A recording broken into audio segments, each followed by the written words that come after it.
What's up, guys? It's Chris Reynolds again. I'm the executive pastor here at Crossroads Church, and we're on day 20. We have made it to 20 days. Hopefully some of you guys have made all 20 days. If not, what's amazing is you can go back and watch these. There is no time frame. We're going to keep them up because we believe that if you want to experience Christmas like no other Christmas you've ever experienced, if you were to go through these prophecies, you wouldn't just know Jesus now in your heart, but you would understand so much of it was foretold. And it's just so cool. In fact, today we're going to be in Psalm 72. And if you read this and you're like me, you're like, man, what does this even mean? And it goes something like this. It says, may the desert tribes bow before him and his enemies lick the dust. And so we look at this because what I want you to understand is kings of this time, when they walked in, people would bow. But the people that bowed were part of their kingdom, and it's amazing for them to mention the desert tribes. It's talking about the people that are outside the boundaries, the people who are unruling. These were actually in this time the Arabs that did not belong to any kingdom. And it says here in verse 9 that those desert tribes would bow before them. And so it's just so cool to see it mentioned that Jesus, he would come and he wouldn't just be a king over a kingdom, but he would be the king of all kings.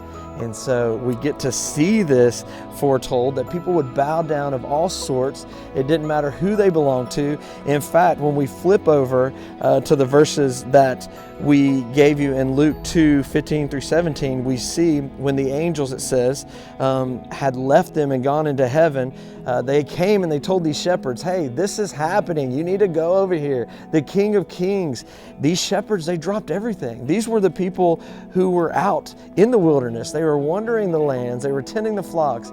They didn't care. They left all of it. And it talks about that even kings came to give gifts. And so it's just so cool to see that it was foretold that Jesus wasn't just going to be a king of a place. And it wasn't just going to be a normal king where the people of that kingdom who had to bow down would come and bow, but that he was going to be the king of all kings. And he was going to be the king of everybody. And that people, even in the wilderness, outside of the boundaries of the influence that was happening in that day, that they would step in and that they would get to see that a child came to this earth in flesh, and it would be Jesus, our King, and he would change everything. So I hope that speaks to you today that, man, we worship a God that came just lowly as a baby, and that even shepherds and people out in the wilderness from everywhere heard about this, and God came down and his voice through angels spoke of this prophecy. And we get to see that it was foretold so long before. So what a cool passage. Hopefully you've enjoyed this. Please interact with us. Tell us about your journey. Throw some questions at us. I know that my wife personally has been killing me with questions, but it's been so awesome because it's gotten me into this word even more, and we'd love to be a part of your journey and a part of your story. 5 more days, guys. Hopefully you're going to have a Merry Christmas.